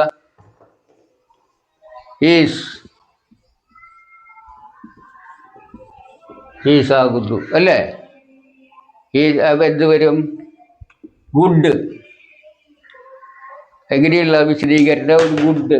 അതിന്റെ 3 ഭാഗം കാണിക്കാൻ 3 ഇതിലെഴുതാം. അത് അഡ്ജക്റ്റീവ് അല്ലേ? അപ്പോൾ അത് 4th ടൈപ്പാണ് സബ്ജക്റ്റ്, പിന്നെ ബിയുടെ ഫോം, പിന്നെ വിശദീകരണം. 4th ടൈപ്പ് സെന്റൻസ് ആണ്. മനസ്സിലായില്ലേ? അപ്പൊ ഇതാണ് നമ്മൾ പേന കൊണ്ട് എഴുതുന്നതായ കടലാസ് നല്ലതാകുന്നു തർജ്ജമ. അതും കണ്ടില്ലേ? എന്തുകൊണ്ട് ഇവിടെ ഒരു ഓൺ വന്നു എന്ന് മനസ്സിലായല്ലോ? രണ്ടടുപ്പിച്ച് എന്തുകൊണ്ടാണ് പ്രിപ്പോസിഷൻ വന്നു എന്ന് മനസ്സിലായല്ലോ? അത് ശരിക്കും ഈ പേപ്പറിന്റെ മുമ്പിൽ വരേണ്ട ഓണാണ്. അതിങ്ങനെ നമ്മൾ വിശേഷിപ്പിക്കുന്ന പദം മുമ്പിലേക്ക് കൊണ്ടുവരുമ്പോൾ അത് അവിടെ നിൽക്കും. അങ്ങനെയാണ് അത് വന്നിട്ടുള്ളത് എന്ന് മനസ്സിലാക്കുക. ഇത്രയും കാര്യം മനസ്സിലായല്ലോ? ഇനി ഒന്നുകൂടി എഴുതാറുണ്ട്. ഇപ്പൊ നമ്മൾ എന്താ ചെയ്തേ? ഒരു അഡ്വർബ് അല്ലേ? കടലാസിന്മേൽ എന്ന അഡ്വർബ് അഥവാ ഓൺ പേപ്പർ എന്നതിലെ പേപ്പർ എന്ന ആ നൗണിനെ മാത്രം എടുത്തുകൊണ്ട് ഒരു വിശേഷണ വാചകം കൊണ്ട് വിശേഷിപ്പിച്ചു അല്ലേ? അതേ സമയത്ത് ഇതിനെ മൊത്തമായിട്ട് എടുക്കാം. ഓൺ ദ പേപ്പർ എന്ന അഡ്വർബിനെ മൊത്തമായിട്ട് എടുത്ത് ഒരു അഡ്ജക്റ്റീവ് ക്ലോസ് കൊണ്ട് വിശേഷിപ്പിക്കാം. അതായത് മൊത്തമായിട്ട് എടുത്ത് അതിലെ പേപ്പർ എന്ന നൗണിനെ വിശേഷിപ്പിക്കുന്ന തരത്തിൽ എഴുതുകയാണെങ്കിൽ എങ്ങനെ എഴുതും എന്നൊരു ചോദ്യം വരാം. എങ്ങനെ ഒന്നിനും ക്ലിയർ ആക്കി മനസ്സിലായോ? ഒന്നും പറയാം. ഈ ഓൺ പേപ്പർ എന്നുള്ളതാണല്ലോ അഡ്വർബ് അല്ലേ? കടലാസിന്മേൽ എവിടെ എഴുതുന്നു? കടലാസിന്മേൽ. On paper. ആ ഓൺ പേപ്പറിനെ ആ അഡ്വർബിനെ മൊത്തത്തിൽ വിശേഷിപ്പിക്കുന്ന തരത്തിൽ എങ്ങനെയുള്ള പേപ്പറിന്മേൽ എന്നുള്ള എങ്ങനെയുള്ള പേപ്പർ എന്നുകൂടി പറഞ്ഞിട്ട് അതിൻ്റെ മേൽ എന്ന് ചേർക്കുമ്പോൾ അത് ഉൾപ്പെടെ ഒരു അഡ്വർബാവും. അങ്ങനെ ആക്കുമ്പോൾ എങ്ങനെയാണ് വിശേഷണം വയ്ക്കുക, വിശേഷണമായിട്ട് ഈ വാചകം ഉപയോഗിക്കുക എന്ന് നോക്കാം നമുക്ക്. അപ്പം അതുകൂടി കഴിച്ചത് പഠനം കഴിക്കും. ഓക്കെ, ഇപ്പം നമ്മൾ ഒരു കാര്യം മനസ്സിലാക്കി. എന്താണ് ഇങ്ങനൊരു വാചകത്തിലെ ഒരു നൗണിനെ ആണ് വിശേഷിപ്പിക്കുന്നതെങ്കിൽ എന്ത് ചെയ്യണം എന്ന ആ പ്രൊസീജിയർ, ആ പ്രക്രിയ നമുക്ക് മനസ്സിലായി. നമ്മൾ ആ വാക്ക് ഏത് നാമത്തെയാണോ വിശേഷിപ്പിക്കേണ്ടത് ആ വാക്കിനെ അല്ലെങ്കിൽ നൗണിനെ എടുത്തു മാറ്റുക. ബാക്കി ഭാഗം എത്രയാണോ അതിൻ്റെ ഒടുവിലായി ആയ എന്ന വാക്ക് ചേർക്കുക. അപ്പോൾ വിശേഷണവാചകമായി. അപ്പോൾ വിശേഷവാചകം മലയാളത്തിലെ വിശേഷണവാചകം ആദ്യം എഴുതും, അതിനുശേഷം ഏത് വാക്കിനെയാണോ വിശേഷിപ്പിക്കുന്നത് ആ വാക്ക് എഴുതും. അങ്ങനെയാണല്ലോ പതിവ്. അങ്ങനെയാകുമ്പോൾ അത് നമ്മൾ മനസ്സിലാക്കി അല്ല, അങ്ങനെയാണെന്ന് മനസ്സിലാക്കി. ഇനി അതുപോലെ തന്നെ ആ ഒരു വാചകത്തിലെ ഒരു വാക്യഭാഗത്തെ മൊത്തമായിട്ട് വിശേഷിപ്പിക്കുക എന്ന് കരുതുക. ഇപ്പം എന്ത് ചെയ്യണം? ആ വാക്യഭാഗം മുഴുവൻ എടുക്കുക, എന്നിട്ട് അതിൻ്റെ ബാക്കി ഭാഗത്തിൻ്റെ കൂടെ ആയ ചേർത്ത് അതിനെ വിശേഷണ വാചകമാക്കുക. ഇതിന് ശേഷം വിശേഷിക്കപ്പെടുന്ന വാക്യഭാഗത്തിൻ്റെ മുന്നിൽ വയ്ക്കുക. പരിപാടി കഴിഞ്ഞു. ഇപ്പോൾ ഉദാഹരണം പറയുകയാണെങ്കിൽ, നമ്മൾ പേന കൊണ്ട് കടലാസുമ്മൽ എഴുതുന്നു എന്ന വാചകം നിങ്ങൾ എടുക്കുക. അതിലൊരു വാക്യഭാഗമാണ് കടലാസിന്മേൽ. അതൊരു അഡ്വർബാണ്. അതിനെ മൊത്തത്തിൽ വിശേഷിപ്പിക്കുന്ന തരത്തിൽ ബാക്കി ഭാഗത്തെ വിശേഷണവാചകമാക്കി മാറ്റുകയാണെങ്കിൽ എന്ത് ചെയ്യണം? ആ കടലാസിന്മേൽ എന്ന ഭാഗം എടുത്തു മാറ്റിയാൽ മതി. അതിനുശേഷം ബാക്കി വരുന്ന എന്താ? നമ്മൾ പേന കൊണ്ട് എഴുതുന്നു അല്ലേ? അതിനെ വിശേഷണവാചകമാക്കി മാറ്റാൻ എന്താ ചേർക്കണ്ടേ? ആയ എന്ന വാക്ക് ചേർക്കുക. അപ്പം എന്താവും? നമ്മൾ പേന കൊണ്ട് എഴുതുന്നതായ. അപ്പം അത് വിശേഷണവാചകമായി. ഇനി ഏതിനെ വിശേഷിപ്പിന്നെ? കടലാസിന്മേൽ എന്നുള്ളത് തന്നെ. അപ്പോൾ കടലാസിന്മേൽ എന്നുള്ളതിന് മുമ്പിൽ കൊണ്ടുവയ്ക്കുക. അപ്പോൾ എന്തായി ഇത്? നമ്മൾ പേന കൊണ്ട് എഴുതുന്നതായ കടലാസിന്മേൽ എന്നായി. മനസ്സിലായ? അപ്പം അതിനിപ്പോൾ നമ്മൾ ചെയ്യേണ്ട വിധം എന്താണെന്ന് വെച്ചാൽ, അപ്പോൾ നമുക്ക് ഈ കടലാസിന്മേൽ എന്നുള്ളതിനെ എങ്ങനെയാണ് വിശേഷിപ്പിക്കുക എന്ന് നോക്കാം. ഓക്കെ, ഇപ്പം ഞാനത് എഴുതിയിട്ട് നമ്മൾ പേന കൊണ്ട് എഴുതുന്നു അല്ലേ? കടലാസിന്മേൽ എന്നുള്ളത് വിട്ടുകളഞ്ഞാൽ ബാക്കിയുള്ള ഭാഗം ഇതാണ്. ഇനി ഇതിനെ വിശേഷണവാചകമാക്കണമെങ്കിൽ എന്ത് വേണം? ആയ ചേർക്കണം അല്ലേ? അപ്പോൾ നമുക്ക് ഇതിൻ്റെ കൂടെ നമ്മൾ എന്താ ചേർക്കുന്നത്? ആയ ചേർക്കണം. അപ്പോൾ നമ്മൾ ചേർക്കുമ്പോൾ ഇതെന്താവും? ഇത് മാറും അല്ലേ? ഇതെന്തായിട്ട് മാറും? എഴുതുന്നതായ എന്നോ.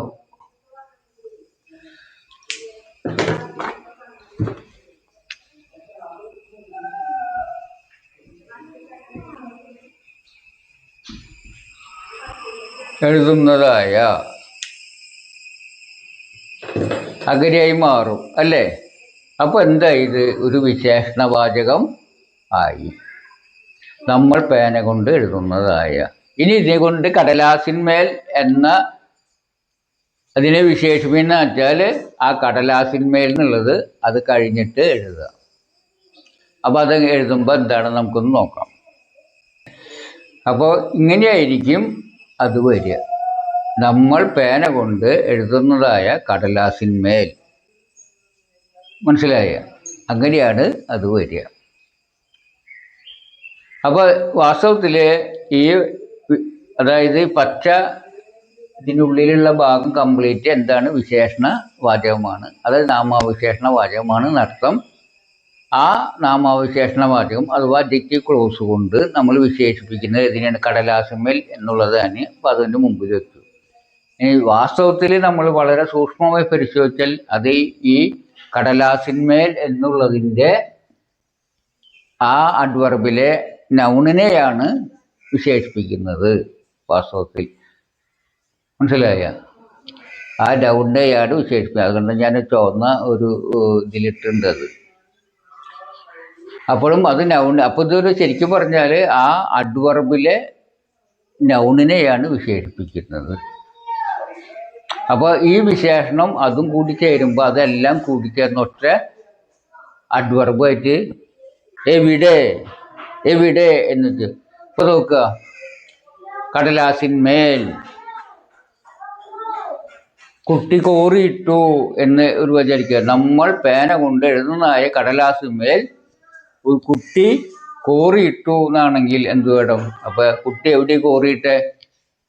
നമ്മൾ പേന കൊണ്ട് എഴുതുന്നതായ കടലാസിന്മേൽ എന്നായിരിക്കും അല്ലേ? അപ്പോൾ ഈ ഇവിടെ അഡ്വർബ് ആയിട്ടുള്ളത് എത്ര നീളം ഉണ്ടായിരിക്കും? ഇവിടം തൊട്ട് ആ കടലാസ് അവസാനിക്കുന്ന വരെ, കടലാസിൽ എന്ന് അവസാനിക്കുന്ന ഇടം വരെ എന്താണ്? ഒരു അഡ്വർബാണ്. അങ്ങനെയും അത് വരുമെന്ന് മനസ്സിലാക്കുക. നമുക്ക് ഇതിൻ്റെ ഇംഗ്ലീഷ് എന്താന്ന് നോക്കാം. ഓക്കെ, ഇനി നോക്കുക. ഈ വാചകത്തെ നമ്മൾ ഇംഗ്ലീഷിൽ ട്രാൻസ്ലേറ്റ് ചെയ്യാൻ വിചാരിക്കുക. എന്ത് ചെയ്യണം എന്ന് വെച്ചാൽ, we write on paper with pen എന്ന ആ ഇംഗ്ലീഷ് വാചകത്തിലെ ഓൺ പേപ്പർ എന്ന അഡ്വർബിനെ മൊത്തത്തിൽ വിശേഷിപ്പിക്കുന്ന തരത്തിൽ ഈ വാക്യത്തെ മാറ്റി എഴുതുക എന്നർത്ഥം. അപ്പോൾ നമ്മൾ എന്താ ചെയ്യേണ്ടത്? ഓൺ പേപ്പർ എന്ന ഭാഗത്തെ കംപ്ലീറ്റ് എടുത്തു മാറ്റുക. അപ്പം എന്തായിരിക്കും കിട്ടുക? ഇത്രയും ഭാഗമായിരിക്കും കിട്ടുക. അതായത് വി റൈറ്റ് വിത്ത് പെൻ, നമ്മൾ പേന കൊണ്ട് എഴുതുന്നു. അതാണ് നമ്മൾ പേന കൊണ്ട് എഴുതുന്നു. ഇനി നമ്മൾ എന്ത് ചെയ്യണം? അതും ആയ എന്ന് വരണം അല്ലേ? ആയ എന്ന് വരണമെങ്കിൽ നമ്മൾ എന്ത് ചെയ്യണം? ദാറ്റ് ചേർക്കണം അല്ലേ? ഇവിടെ ഈ ദാറ്റ് ചേർത്ത എന്തായി? നമ്മൾ പേന കൊണ്ട് എഴുതുന്നു പ്ലസ് ആയ എഴുതുന്നതായ. അതുകൊണ്ട് നമ്മൾ പേപ്പറിന്മേൽ എന്ന് വിശേഷിപ്പിച്ചിരിക്കുക. പേപ്പറിന്മേൽ എന്നുള്ളതാണെങ്കിൽ എങ്ങനെയാണ് എഴുതുക? On the paper, on the paper, on the paper that we write with pen. അപ്പോൾ നമ്മളിതിൻ്റെ അർത്ഥം കഴിഞ്ഞെടുക്കുക. ആദ്യം നമ്മൾ ഇതിങ്ങനെ ഒരു തന്നിട്ട് ഇതിൻ്റെ അർത്ഥം എടുക്കുമ്പോൾ വി റൈറ്റ് വിത്ത് പെൻ എന്ന വാചകത്തിൻ്റെ അർത്ഥം എടുക്കുക. നമ്മൾ പേന കൊണ്ട് എഴുതുന്നു. അതിനുശേഷം ഈ ദാറ്റിൻ്റെ അർത്ഥം എടുക്കുക അല്ലേ? എന്നിട്ട് ശേഷം പിന്നെ ഈ ഭാഗത്തിൻ്റെ എഴുതുന്നതായ പേപ്പറിന്മേൽ, ഓൺ പേപ്പർ, പേപ്പറിന്മേൽ, അങ്ങനെയാണല്ലോ അർത്ഥം എടുക്കുക. കാരണം എന്താണ്? ഇത് ശരിക്കും നോക്കി പറഞ്ഞാൽ ഇത് അഡ്വർബ്,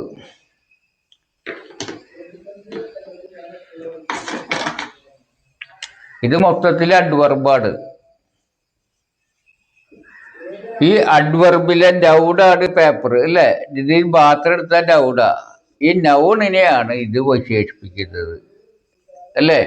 അപ്പോൾ നമ്മൾ ആദ്യം എന്ത് ചെയ്യുക? ഇതിൻ്റെ അർത്ഥം പറയുക, ആയയുടെ അർത്ഥം പറയുക, പിന്നെ ഈ നൗണിൻ്റെ പറഞ്ഞിട്ട് വേണം പ്രപ്പോസിഷൻ പറയാൻ. അപ്പം ശരി, മനസ്സിലായി എന്ന് വിചാരിക്കുന്നു. അല്പം ടഫാണ് അത്. അപ്പോൾ ഈ ഒരു ഇതിനെന്താ മനസ്സിലായേ? ഒരു അഡ്വർബിലെ വിശേഷിപ്പിക്കുക. അഡ്ജക്റ്റീവ് കൊണ്ട് വിശേഷിപ്പിക്കുമ്പോൾ എന്താ ചെയ്യാൻ പറ്റുക? ആ അഡ്വർബിലെ ഒരു നൗണിനെ വിശേഷിപ്പിക്കാൻ പറ്റൂ അല്ലേ? ഒരു അഡ്വർബിനെ നമ്മൾ വിശേഷിപ്പിക്കുമ്പോൾ, അഡ്ജക്റ്റീവ് കൊണ്ട് വിശേഷിപ്പിക്കുമ്പോൾ നമുക്ക് എവിടെ വിശേഷിപ്പിക്കാൻ പറ്റുക? അതിലൊരു നൗണിനെ. അപ്പോൾ നമ്മൾ എന്ത് ചെയ്യണം? വിശേഷണവാചകം എഴുതുക. എങ്ങനെ? ഏത് ഭാഗത്തെയാണ് വിശേഷിപ്പിക്കുന്നത് വെച്ചാൽ ആ ഭാഗം മാറ്റിയതിന് ശേഷം ബാക്കി ഭാഗം എടുക്കുക. അതിനെ വിശേഷണവാചകമാക്കി മാറ്റും. ദാറ്റ് ആ വാചകത്തിന് മുമ്പിൽ വെച്ചിട്ട്. അങ്ങനെ വരുന്ന ഒരു വാചകം കൊണ്ട് ഒരു അഡ്വർബിലെ നൗണിനെ വിശേഷിപ്പില്ല, അഡ്വർബ് എഴുതുക. അപ്പം അതിലെ നൗൺ എവിടെ നിൽക്കണമെന്ന് വെച്ചാൽ അതിൻ്റെ ബാക്കിൽ കൊണ്ട് വെക്കുക. അപ്പം ശരിയായി. ഓക്കെ. അപ്പോൾ ഇത് മൊത്തത്തിൽ എന്താണ്, ഒരു അഡ്വർബിന് തുല്യമാണ്. അതായത് on the paper that we write with pen എന്നുള്ളൊരു അഡ്വർബിന് തുല്യമാണ്. അല്ലെങ്കിൽ അഡ്ജക്റ്റീവിനും വേണമെങ്കിൽ തുല്യം എന്ന് പറയാം. കാരണം എന്താ കാരണം ചോദിക്കുക. എന്താ കാരണമെന്ന് വെച്ചാൽ ഒരു ഉദാഹരണം പറയാം. കുട്ടി നമ്മൾ പേന കൊണ്ട് എഴുതുന്നതായ പേപ്പറിന്മേൽ കോറിയിട്ടു. എവിടെ കുട്ടി കോറിയിട്ടെന്ന് വെച്ചാൽ ഉത്തരം പറയാ. നമ്മൾ എത്ര കണ്ട് പറയണം? നമ്മൾ പേന കൊണ്ട് എഴുതുന്നതായ പേപ്പറിന്മേൽ അല്ലേ. അപ്പൊ എവിടെ എന്നതിൻ്റെ ചോദ്യത്തിന് ഉത്തരം ഇത് മുഴുവനായിട്ടല്ലേ വരിക. അപ്പൊ ഇത് മുഴുവൻ എന്തായിരിക്കും? ഒരു അഡ്വർബായിരിക്കും അല്ലേ. ഓക്കെ. അപ്പൊ അത് മനസ്സിലാക്കുക, അഡ്വർബാന്ന് മനസ്സിലാക്കുക. ഓക്കെ. ആ ഒരു വാചകം ബോർഡിൽ ഞാൻ എഴുതി ഇടാം, അപ്പോൾ നിങ്ങൾക്ക് മനസ്സിലാവും. അപ്പോൾ നമുക്ക് ട്രാൻസ്ലേറ്റ് ചെയ്യാം. ആദ്യം അതിൻ്റെ ട്രാൻസ്ലേഷന് സബ്ജക്റ്റായി വരുന്നതിൻ്റെ അല്ലേ. ആ കുട്ടി ട്രാൻസ്ലേഷൻ ദ ചൈൽഡ്. കോറിയിട്ടു ആണ് വെർബ്. അപ്പോൾ സ്ക്രിബിൾഡ്, കോറിയിട്ടു. ഇനി എന്തൊരു അഡ്വർബ് വയ്ക്കുന്നത്? എവിടെ കോറിയിട്ട്? അത് നമ്മളിപ്പോൾ ഈ വിശേഷണം ഇല്ല എന്ന് വിചാരിക്കുക. അങ്ങനെയാണ് ഇങ്ങനെ എഴുതുക, കടലാസിന്മേൽ, ഓൺ പേപ്പർ. ഇനി കടലാസിനൊരു വിശേഷണം എന്തെങ്ങനെയാണ്? നമ്മൾ പേന കൊണ്ട് എഴുതുന്നതായ അല്ലേ. അപ്പോൾ ആ പേപ്പർ പേപ്പർ. അപ്പോൾ ഇങ്ങനെ എഴുതുക, ഓൺ പേപ്പർ. എന്തായിരിക്കും വരിക? നമ്മൾ പേന കൊണ്ട് എഴുതുന്നതായി. അതിന് ഇംഗ്ലീഷ് നിങ്ങൾ മനസ്സിലാക്കി എന്തെന്നാണത്? നമ്മൾ പേന കൊണ്ട് എഴുതുന്നതിന് പറയാം വി റൈറ്റ് വിത്ത് പെൻ. ഞാൻ ചേർക്കാൻ എവിടെയാണ് അതിൻ്റെ തുല്യമായ ദാറ്റ് ചേർക്കാൻ മുമ്പിൽ. അപ്പം അത് that we write with pen എന്ന് പറഞ്ഞാൽ നമ്മൾ പേന കൊണ്ട് എഴുതുന്നതായി. അത് ഇതിൻ്റെ അവിടെ വെച്ചാൽ മതി. ഈ പേപ്പറിൻ്റെ ബാക്കിൽ വെച്ചാൽ അതിൻ്റെ ഇത് കഴിഞ്ഞു. ഞാൻ എഴുതി കാണിക്കാം. ഓക്കെ. നോക്കൂ, ഞാൻ ബോർഡിൽ എഴുതിയ വാചകം നോക്കുക. നമ്മൾ പേന കൊണ്ട് എഴുതുന്നതായ കടലാസിന്മേൽ കുട്ടി കോറിയിട്ടു. എന്തൊരു വാചകം. അപ്പോൾ ഇത് ശരിക്കും പറഞ്ഞാൽ ഫസ്റ്റ് ടൈപ്പ് സെൻറ്റൻസ് ആണ്.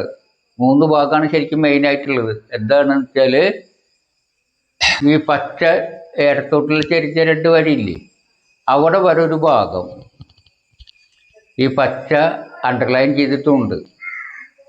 പച്ച അണ്ടർലൈനിലൊരു ഭാഗമാണ് അത്. പച്ച 2 ഇടത്തോട്ട് ചെരിഞ്ഞ വരകൾക്കിടയിലാണ്. അപ്പോൾ അത്രയും ഭാഗം, അതായത് നമ്മൾ തുടങ്ങി മേൽ എന്ന് അവസാനിക്കുന്ന ഒരു ഭാഗമാണ്. കുട്ടി എന്നൊരു ഭാഗം, കോറിയിട്ടു എന്നൊരു ഭാഗം. 3 ഭാഗങ്ങളാണ്. കോറിയിട്ടു വെർബാന്നറിയാം, അത് പ്രവൃത്തി. ആരെ ചെയ്ത അത് കുട്ടി, അത് നൗണാണ്, നമുക്കറിയാം. എവിടെ കോറിയിട്ടു? അതിന് ഉത്തരം ചോദിക്കുകയാണെങ്കിൽ ഇത് മുഴുവൻ പറയണം. എവിടെ എന്നതിന് ഉത്തരം നമ്മൾ പേന കൊണ്ട് എഴുതുന്നതായ കടലാസിന്മേൽ. അപ്പോൾ അത്രയും ഭാഗം എന്താ? അഡ്വർബ്. അപ്പോൾ ഇത്രയും ഭാഗം അഡ്വർബാന്നറിയാം. അപ്പോൾ ഇനി നമ്മൾ വിചാരിക്കുക ഈ നീല സ്ലാഷിനുള്ള അണ്ടർലൈൻ ചെയ്തുള്ള ഭാഗം ഉണ്ടല്ലോ, അത് വരെ ഇല്ല എന്ന് വിചാരിക്കുക. സപ്പോസ് അതില്ല, അതർത്ഥം പറഞ്ഞ് കടലാസിന്മേൽ കുട്ടി കോറിയിട്ടു. അത് നമുക്ക് സിമ്പിളായിട്ട് ഇംഗ്ലീഷിലേക്ക് ട്രാൻസ്ലേറ്റ് ചെയ്യാം അല്ലേ. കുട്ടി കോറിയിട്ടു കടലാസിന്മേൽ എന്നുള്ള അത് ഓർഡറിൽ തർജ്ജമ ചെയ്താൽ മതി അല്ലേ. അതാണല്ലോ സബ്ജക്റ്റ്, വെർബ്, അഡ്വർബ്. എവിടെ എന്ന ചോദ്യത്തിന് ഉത്തരമാണല്ലോ അഡ്വർബ്. നമുക്കറിയാം കുട്ടി കടലാസിന്മേൽ കോറിയിട്ടു, അല്ലെങ്കിൽ കടലാസിന്മേൽ കുട്ടി കോറിയിട്ടു. ഇംഗ്ലീഷിലാക്കുമ്പോൾ സബ്ജക്റ്റ് ആദ്യം വയ്ക്കുക, വെർബ് ആദ്യം രണ്ടാമത് വയ്ക്കുക, പിന്നെ അഡ്വർബ് വയ്ക്കുക. എന്തായിരിക്കും ഇംഗ്ലീഷ് നിങ്ങൾക്കറിയാം. The child scribbled on paper. Child scribbled on paper. കുട്ടി കോറിയിട്ട് എവിടെ? On paper. ഇതാണ് നമ്മൾ ഇംഗ്ലീഷിൻ്റെ ട്രാൻസ്ലേഷൻ എന്നറിയാം. ഇനി അതിൽ ഈ കടലാസ് എന്ന അതിനൊരു വിശേഷണം ഉണ്ട് അല്ലേ. എന്താണ്? നമ്മൾ പേന കൊണ്ട് എഴുതുന്നു. നമ്മൾ പേന കൊണ്ട് എഴുതുന്നു. അതിനെ ആയ ചേർത്ത് വിശേഷണമാക്കി നമ്മൾ എഴുതുന്നതായ അല്ലേ. അപ്പോൾ നമ്മൾ കടലാസിനൊരു വിശേഷണം ഉണ്ടെങ്കിൽ കടലാസിൻ്റെ വിശേഷണം അതിനോടൊപ്പം നിൽക്കണ്ടേ, കടലാസിൻ്റെ മുമ്പിൽ നിൽക്കണ്ടേ മലയാളത്തിൽ, അത് ഉൾപ്പെടെയല്ലേ. അപ്പം എങ്ങനെയാണ് വരിക? നമ്മൾ പേന കൊണ്ട് എഴുതുന്നതായ എന്ന ഭാഗം കടലാസിൻ്റെ മുമ്പിൽ വെച്ചു. അപ്പം എന്തായി? എവിടെയാണ് കുട്ടി കോറി ഇട്ടത്? നമ്മൾ പേന കൊണ്ട് എഴുതുന്നതായ പേപ്പറിന്മേൽ. അത്രയും ഭാഗം പറയണം അല്ലേ.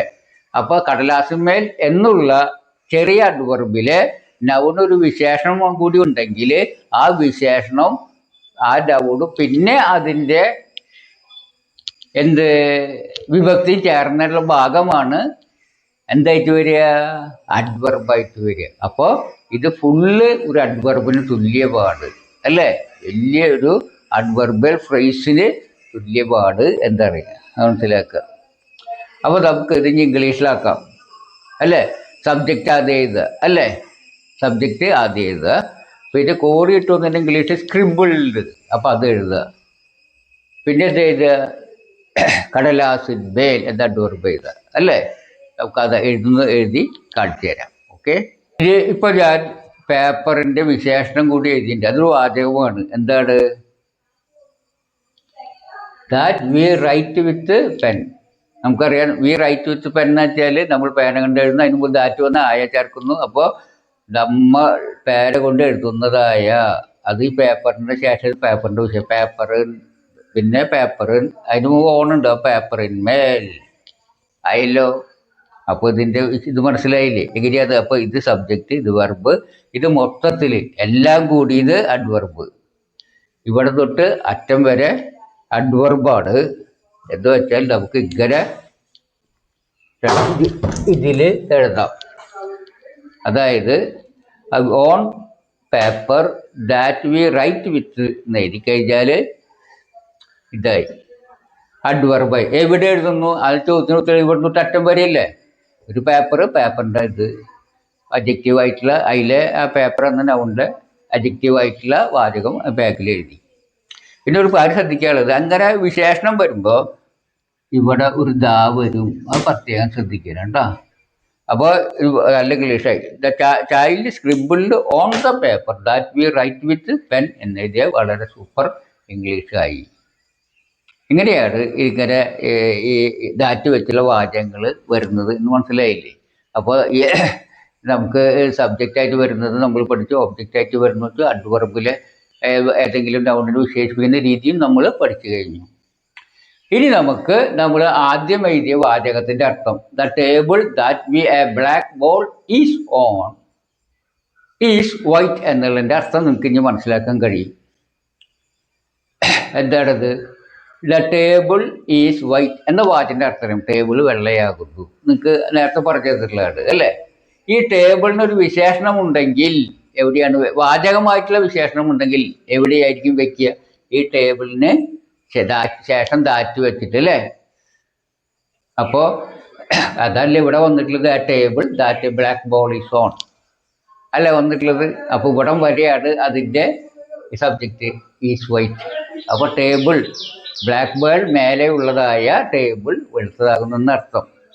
ഒന്നും കൂടി ക്ലിയർ ആവാൻ ഈ വിശേഷണത്തിൻ്റെ ഉൽപ്പത്തി ഒന്ന് നോക്കി കഴിഞ്ഞാൽ അത് ക്ലിയർ ആവും. അതൊന്ന് എഴുതി ഞാൻ കാണിച്ചു തരാം. അപ്പോൾ വളരെ ക്ലിയർ ആവും. ഓക്കെ, ഇപ്പോൾ നോക്കുക, A black ball is on table എന്നതിൻ്റെ ഇംഗ്ലീഷ് എന്തായിരിക്കും നമുക്കറിയാം. എന്തായിരിക്കും? ഒരു കറുത്ത പന്ത് മേശപ്പുറത്തുള്ളതാകുന്നു അല്ലേ. ഒരു കറുത്ത പന്ത് മേശപ്പുറത്തുള്ളതാകുന്നു. എന്താണ് ഇതിൻ്റെ അർത്ഥം? ഇത് സബ്ജക്റ്റ്, ഇത് ബീഡ് ഫോം, പിന്നെ അത് അഡ്ജക്റ്റീവ് ഫ്രേസ്. അപ്പോൾ ഇതിൽ ഒരു ടേബിൾ എന്നുള്ള ഒരു എന്തുണ്ട്, നൗൺ ഉണ്ട്. അതിൻ്റെ കൂടെ ഓൺ ചേർത്തിട്ടാണ് ഇത് ഈ ഫ്രേസ് ഉണ്ടാക്കിയിട്ടുള്ളത് നമുക്കറിയാം. ടേബിൾ നൗണാണെന്ന് അറിയാലോ, മേശ നൗണാണെന്ന് നിങ്ങളോട് പറഞ്ഞറിയിക്കേണ്ട കാര്യമില്ല. ഈ ടേബിളിനെ വിശേഷിപ്പിക്കുന്ന വിധത്തിൽ ഈ വാചകത്തെ മാറ്റി എഴുതാണ്ട് എന്താ ചെയ്യാൻ നമ്മൾ പഠിച്ചു. ആ ടേബിൾ എന്താ ഭാഗം മാറ്റി വയ്ക്കുക അല്ലേ.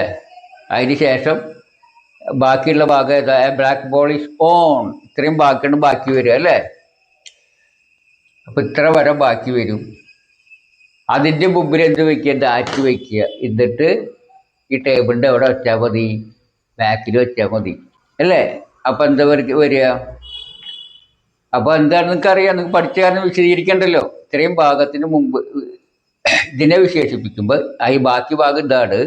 ഇതിൻ്റെ മുമ്പിൽ ദാറ്റ് വയ്ക്കുക. എന്നിട്ട് എന്ത് ചെയ്യുക? ടേബിളിനെ വിശേഷിപ്പിക്കുക, അതിൻ്റെ ബാക്കിൽ കൊണ്ടുവയ്ക്കുക അല്ലേ? അപ്പം എന്താ വരിക? Table that black ball is on വരില്ലേ? അങ്ങനെ വരില്ലേ? അപ്പോൾ എന്തായിരിക്കും ഇതിൻ്റെ വരിക? ഇതിൻ്റെ ടേബിളിൻ്റെ വിശേഷണമാക്കുമ്പോൾ the table a black ball is on.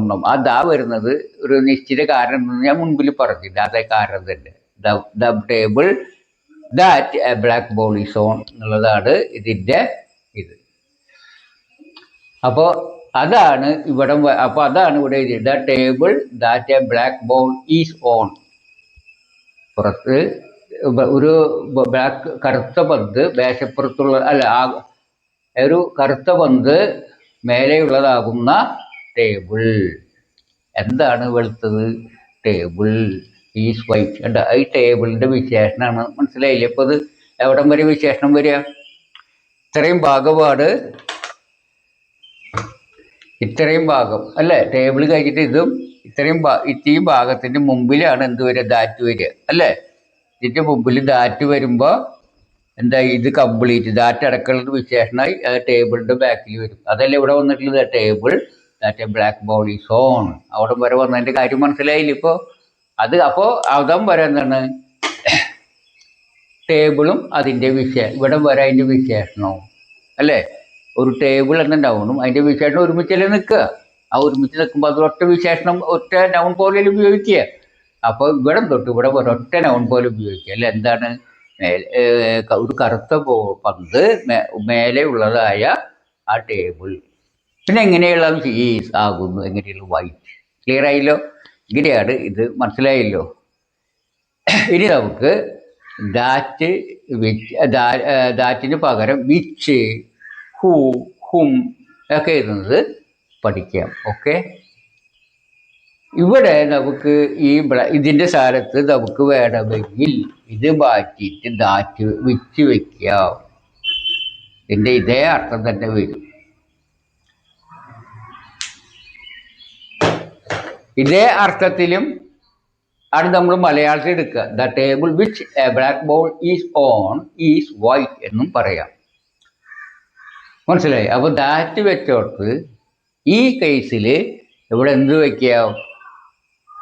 ദാറ്റിന് പകരം വിച്ചും ഉപയോഗിക്കാം. പക്ഷെ അർത്ഥം എടുക്കുമ്പോൾ ഒരു ചെറിയ വ്യത്യാസമുണ്ട് എന്ന് മാത്രം. ഇങ്ങനെയും നേരത്തെ ദാറ്റിന് അർത്ഥമെടുത്ത രീതിയിൽ തന്നെ അർത്ഥമെടുക്കാൻ വേണമെങ്കിൽ, പക്ഷേ രണ്ട് രീതിയിൽ അർത്ഥമാക്കാം. ഇതിൻ്റെ അർത്ഥം വിച്ച് വയ്ക്കുകയാണെങ്കിൽ the table which A black ball is one is white എന്ന് പറഞ്ഞു കഴിഞ്ഞാൽ ഒരു കറുത്ത പന്ത് മേലുള്ളതായ ടേബിൾ വെളുത്താണെന്ന് തന്നെയാണ് അർത്ഥം. പക്ഷേ വേറെ തരത്തിൽ ഇതിന് അർത്ഥം എടുക്കാം. അത് നമുക്ക് പഠിക്കാം. എന്തുകൊണ്ട് വിച്ച് വെച്ചു എന്ന് നിങ്ങളൊന്ന് ചിന്തിക്കുക.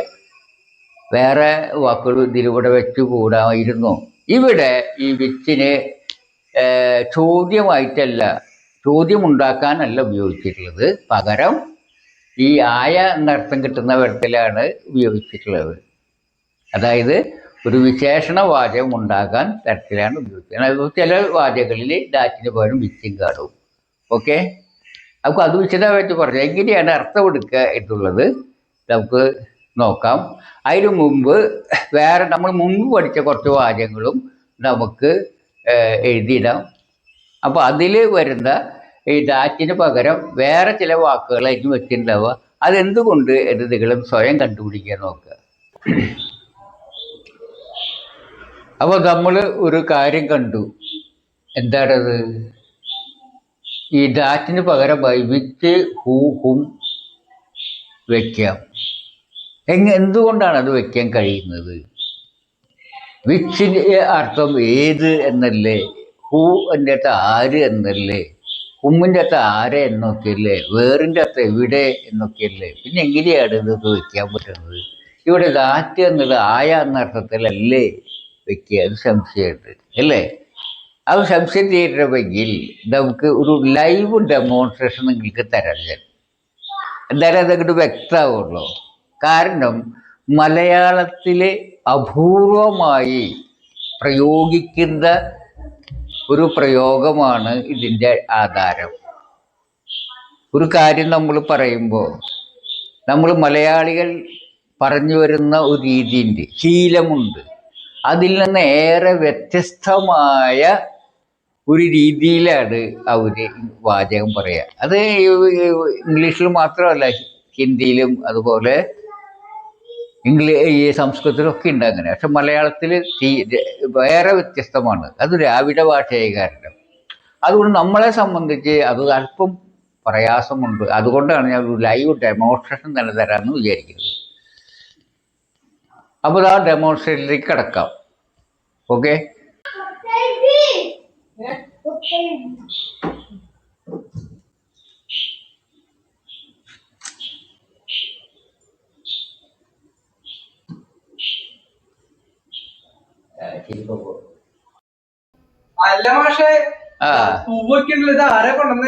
ഒരെണ്ണം ഞാൻ കൊടുത്തു, ഒരെണ്ണ പെൺകുട്ടി കൊടുത്തു. നിനക്കിത് ഇല ഏതാ വേണ്ടേ? എനിക്കോ? ഏതാ പെൺകുട്ടിയാണെന്ന് ആ പൂവി? അത് നിനക്ക് തരാം. അപ്പൊ ഞാൻ കൊടുത്തു, നിനക്ക് വേണ്ട. ഞാൻ വയസ്സിലായല്ലേ? ശരി ശരി, എനിക്ക് തരാം. ഓക്കെ. ഒരല്പം മുമ്പ് നിങ്ങള് ഇവിടെ പൂ വെക്കുന്ന കണ്ടു. ഒന്ന് ഞാൻ കൊണ്ടുവച്ചു, അധ്യാപകൻ കൊണ്ടുവച്ചു, മറ്റൊന്ന് ഒരു പെൺകുട്ടി കൊണ്ടുവച്ചു അല്ലേ? അവിടെ ഒരു പയ്യൻ ഇവിടെ വന്നു, അവന് പൂ വേണമെന്ന് ആവശ്യപ്പെട്ടു ഇല്ലേ? അതെൻ്റെ നെഫ്യൂ ആയിട്ടൊരു പയ്യനാണ്. അപ്പോൾ ആ പയ്യൻ എന്താ ആവശ്യപ്പെട്ടെ? ഇതിൽ ഏത് ആ പെൺകുട്ടി കൊണ്ടുവന്നു ആ പൂവാണ് അവന് വേണ്ടത് അല്ലേ? അപ്പോൾ ഞാൻ നിങ്ങളോട് പറയാണ്, പൂ കൊടുക്കേണ്ട ജോലി നിങ്ങൾ ഏൽപ്പിക്കുകയാണെങ്കിൽ നിങ്ങളാണ് ആ പയ്യന് പൂവെടുത്ത് കൊടുക്കേണ്ടതെങ്കിൽ നിങ്ങൾ ഏത് പൂവായിരിക്കും എടുത്ത് കൊടുക്കുക? ഇതിൽ ഒന്നാമത്തെയാണോ രണ്ടാമത്തെയാണോ? രണ്ടാമത്തെ അല്ലേ? കാരണം അതാണ് പെൺകുട്ടി കൊണ്ടുവച്ചത്. അപ്പൊ ഏത് പൂവ് പെൺകുട്ടി കൊണ്ടുവച്ചു ആ പൂവെന്ന് പറഞ്ഞാൽ രണ്ടാമത്തെ പൂവാന്ന് ഉറപ്പല്ലേ? അപ്പൊ ഏത് പൂവ് പെൺകുട്ടി കൊണ്ടുവച്ചു ആ പൂവ് എന്ന് പറയുമ്പോൾ ഏത് പൂവാ? ഈ പൂവ് ഉറപ്പല്ലേ? അപ്പോൾ ഇങ്ങനെ ചോദിച്ചു കഴിഞ്ഞാലും ഇത് നിങ്ങൾക്ക് പൂവിനെ തിരിച്ചറിയാം അല്ലേ? ഈ പൂവിനെ തിരിച്ചറിയാൻ എങ്ങനെ ചോദിച്ചാൽ മതി? തിരിച്ചറിയാനുള്ള വിശേഷണം വയ്ക്കുന്നത് ഏത് പൂവ് ആ പെൺകുട്ടി കൊണ്ടുവന്നു ആ പൂവ്, ഏത് പൂവ് ആ പെൺകുട്ടി കൊണ്ടുവന്നു ആ പൂവ് എന്ന് പറയുമ്പോൾ ഈ പൂവിൻ്റെ വിശേഷണമല്ലേ? ഏത് പെൺകുട്ടിയെ കൊണ്ടുവച്ച്, ഏത് പെൺകുട്ടി കൊണ്ടുവച്ചു ആ പൂവ് എന്ന് പറഞ്ഞത് പൂവിൻ്റെ വിശേഷണമല്ലേ? അങ്ങനെ പറഞ്ഞാലും നിങ്ങൾക്ക് പൂവിന് തിരിച്ചറിയാലോ. അപ്പോൾ പെൺകുട്ടി കൊണ്ടുവന്നതായ പൂവെന്ന് പറഞ്ഞാൽ നിങ്ങൾ ഏത് പൂവ കൊടുക്കുക? അതും ഇതന്നെ കൊടുക്കുക അല്ലേ? അപ്പോൾ ഈ പൂവിനെ രണ്ട് തരത്തിൽ തിരിച്ചറിയാനായിട്ട് നമുക്ക് എന്ത് ഉപയോഗിക്കാം? ഒന്നുകിൽ ഏത് ആ പെൺകുട്ടി കൊണ്ടുവച്ചു ആ പൂവ് എന്ന് പറയാം. അപ്പോൾ ഈ പൂവ് നിങ്ങൾ എടുത്തു കൊടുക്കും. ആ പെൺകുട്ടി കൊണ്ടുവന്നതായ പൂവ് എന്ന് പറഞ്ഞാൽ ഈ പൂവ് നിങ്ങൾ കൊടുക്കും. അപ്പോൾ ഈ പൂവിനെ രണ്ട് തരത്തിൽ നമുക്ക് പറയാം. നമ്മൾ മലയാളികൾ എങ്ങനെ പറയാൻ വെച്ചാൽ പെൺകുട്ടി കൊണ്ടുവന്നതായ പൂവ് എന്ന് പറയും. അതേ സമയത്ത് ഇംഗ്ലീഷിൽ അധികം പറയും ഏത് പെൺകുട്ടി കൊണ്ടുവച്ചു ആ പൂവ് എന്ന് ഇംഗ്ലീഷിൽ പറയും. അങ്ങനെ പറഞ്ഞാൽ രണ്ടൊന്നാണ്. ആദ്യത്തെ പ്രയോഗമാണ് നമ്മുടെ മലയാളികൾക്കിടയിൽ സാധാരണമായിട്ടുള്ളത്. മറ്റേ പ്രയോഗം വളരെ അപൂർവമാണ്. എന്താ ഇംഗ്ലീഷിൽ അങ്ങനെയല്ല, നമ്മുടെ പ്രയോഗം കുറവും ഇതാണ്. അപ്പോൾ ഇവിടെ ഏത് വയ്ക്കാം? ഡാറ്റ് വെച്ച് പറയാം. പെൺകുട്ടി വന്നതായ പൂവ് എന്നോ ഏത് പെൺകുട്ടി കൊണ്ടുവന്നു ആ പൂവ് എന്നും പറയാം അല്ലേ. അപ്പോൾ നമുക്ക് ഇതിന് നമുക്കൊന്ന് അത് ആ പൂവിൻ്റെ ഇതൊന്ന് നമുക്ക് എഴുതി നോക്കാം. അപ്പോൾ നമുക്ക് ഇത് പെട്ടെന്ന് പിടികിട്ടും. ഓക്കെ. ആ പയ്യന് ഏത് പൂവാണ് ആവശ്യം? പെൺകുട്ടി കൊണ്ടുവന്നതായി പൂവ്. അത് കൊടുക്കാൻ പറഞ്ഞാൽ നിങ്ങൾ ഏത് പൂവ് കൊടുക്കുക? ഇതാണ് പെൺകുട്ടി ഈ പൂവ് പെൺകുട്ടി കൊണ്ടുവന്നു അല്ലേ. പെൺകുട്ടി പൂവ് കൊണ്ടുവന്നു, അത് ഇതാണ് അല്ലേ. ആ പെൺകുട്ടി കൊണ്ടുപോകുന്നതായ പൂവ് എന്ന് പറഞ്ഞാൽ ഏത് പൂവാ? ഈ പൂവാണ് നിങ്ങൾ എടുത്ത് കൊടുക്കുക. ഇനി അപ്പൊ അതിന് തുല്യമായ ഇംഗ്ലീഷ് വാചകം ഏതാ? Flower that girl boat. പെൺകുട്ടി കൊണ്ടുവന്നതായ പൂവ്, ഫ്ലവർ. ഇനി ഇങ്ങനെ ചോദിച്ചു കഴിഞ്ഞാൽ നിങ്ങൾ ഏതാ കൊടുക്കുക? ഏത് പെൺകുട്ടി കൊണ്ടുവന്നു ആ പൂവും ചോദിച്ചാലാ അപ്പോൾ നിങ്ങൾ കൊടുക്കുക ഈ പൂവാണ് അല്ലേ. അപ്പൊ എങ്ങനെ പറയാം? Flower which girl boat. Flower which girl boat. ഏത് പെൺകുട്ടി കൊണ്ടുവന്നു ആ ഫ്ലവർ. അങ്ങനെ പറഞ്ഞാൽ ഇതല്ലേ വരിക. അപ്പൊ അതിനെന്താ മനസ്സിലാക്കുക നിങ്ങൾക്ക്? ഒന്നുകിൽ ദാറ്റ് വയ്ക്കാം, അല്ലെങ്കിൽ വിച്ച് വയ്ക്കാം എന്ന് മനസ്സിലായില്ലേ? ഈ ഫ്ലവർ ഏത് അല്ലെ, ഫ്ലവർ ആകുമ്പോൾ എന്നാ പറയണ്ടേ? ഫ്ലവർ ഏതാ ഫ്ലവർ? ഏത് പെൺകുട്ടി കൊണ്ടുവന്നു അങ്ങനെ പറഞ്ഞാലേ ശരിയാവുള്ളൂ. ഏത് പെൺകുട്ടി കൊണ്ടുവന്നു ആ ഫ്ലവർ അങ്ങനെ പറഞ്ഞാൽ ശരിയാവുമല്ലോ. അപ്പോ നമുക്ക് ഇതില് ഇത് മുകളിലത്തെ വരിയിലേക്ക് വരിക. അപ്പൊ നിങ്ങൾക്ക് പെട്ടെന്ന് പിടി കിട്ടും. ദ ഓട്ടോഗ്രാഫി ദാറ്റ് കമലാസ് റോട്ട് എന്ന് പറഞ്ഞ എന്താ? കമലാസ് എഴുതിയതായ ആത്മകഥ. ഇങ്ങനെ വായിച്ചാൽ ഓട്ടോഗ്രാഫി വിച്ച് കമലാദാസ് റോട്ട്. ഏത് കമലാദാസ് എഴുതി ആ ആത്മകഥ എന്ന് പറഞ്ഞാൽ എന്ത് തന്നെയാണ്? ഒരേ സാധനം തന്നെയല്ലേ. അപ്പോ ദാറ്റിന് പകരം വിച്ച് വെക്കാം. എന്തുകൊണ്ട് എന്ന് നിങ്ങൾക്ക് മനസ്സിലായല്ലോ. പക്ഷെ എന്തുകൊണ്ട് വിച്ച് വെച്ചാന്ന് വെച്ചാല് ഫോട്ടോഗ്രാഫി ഏത് അങ്ങനെയല്ലേ പറയാം, ഏത് കമലാദാസ് എഴുതി ആ ആത്മകഥ. അവിടെ ചോദ്യം ചോദിക്കുകയാണെങ്കിൽ, ഇതിനൊരു ചോദ്യത്തിന് ഉത്തരമായി പരിഗണിച്ച് ചോദ്യം ചോദിക്കുകയാണെങ്കിൽ വിച്ചാണ് വെക്കേണ്ടത് അല്ലേ. അതുകൊണ്ടാണ് വിച്ച് വെച്ചത്. ഇതെങ്ങനെയാ പറയാ? My friend that built house. വീട് പണിതതായ എൻ്റെ കൂട്ടുകാരൻ അല്ലേ. വീട് പണിതായ എൻ്റെ കൂട്ടുകാരൻ. ആര് ആ വീട് പണിതു?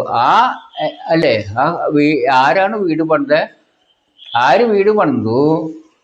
എൻ്റെ സുഹൃത്ത്. എൻ്റെ ആ സുഹൃത്താണ് എന്ത് അത് വിറ്റത്.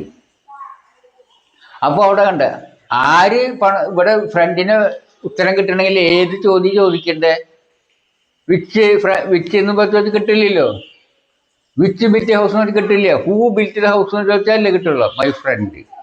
ഇവിടെ വിച്ച് കമലഹാസൻ ഏത് എഴുതിയെന്ന് ചോദിച്ചാലേ കിട്ടുള്ളൂ. അതുകൊണ്ട് വിച്ച്. അടുത്ത് നോക്കുക. The man that girl loved. എന്താർത്ഥം പറയുക? പെൺകുട്ടി സ്നേഹിച്ചതായ മനുഷ്യൻ.